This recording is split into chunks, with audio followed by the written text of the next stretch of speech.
Hello friends नमस्कार जय जगन्नाथ। तो चलतु आज ब्लॉग स्टार्ट करवा। तो सकाळु मु गाधेकी पूजा सारिकी आसी जाइथिली रोसई घर को। आज खाइबारे चाउमिन होता।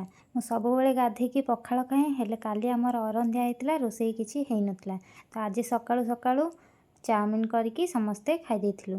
तापर जाइए भात बसला समस्त खाइबा हैला। तो एठी मु चाउमिन पेटे खाई देकी चलिली मो काम। तापर एठी देखंतु रानी आसला गाधेकी कहला दीदी मते टिके सज कर दियो। आसिक देखंतु एबे लुचकाली मो सहित खेलुची। आसिक कबाट कोणे लुचिजी एठी। तो ताकू मु सज कर देइथिली। तापर आसी आइथिला हमर खराबेळ खाइबा टाइम। एठी हमर चिकेन होतला प्रेशर रे एठी चिकेन सिटी मारा हैला।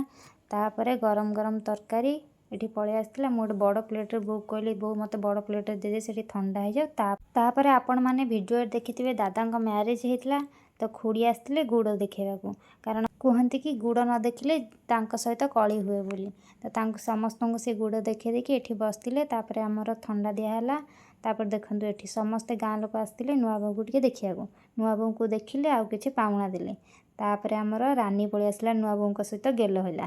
तापर से समस्त गुड़ देखेले आउ खीरी आनिथिले समस्त घरे खीरी देले।